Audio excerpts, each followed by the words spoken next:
Баршаларыңызға сәлем достар. Бүгін біз безеуді кетіретін маскалардың бір-екеуімен сіздерді таныстыратын боламын. Ең бірінші картопты алып, тазалап, пчелкадан өткізіп, шырынын шығарып аламыз. Безеу қалай пайда болады? Безеу май бездерінің қабынуынан пайда болады. Бұл әсіресе 12-18 жас аралығындағы жасөспірімдерді жиі мазалайды. Безеудің шығуына май бездерінің қабынуы ғана емес, күйзеліс және жүйкенің бұзылысы да әсер етеді. Сондықтан да осы маскаларды пайдаланып көріңіздер, үй жағдайында жасалады. Және осы картоп сығындымызға 1 шай қасық бал қосамыз. 2 апта бойы күн сайын кешке дайын қоспаны бетке жағамыз.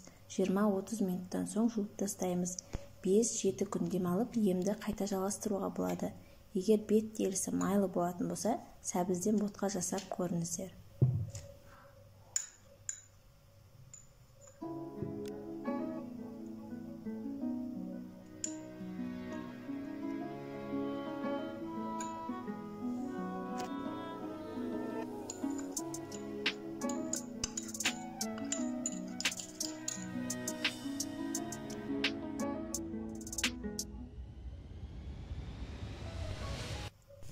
Ал бұл екінші рецептіміз. Алқызыл түсті безеу кезінде бұл рецепт өте пайдалы болады.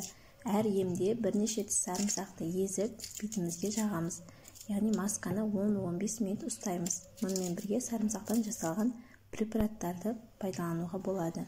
Мен 3 бас үлкен сарымсақты алып, осылай майдаладым.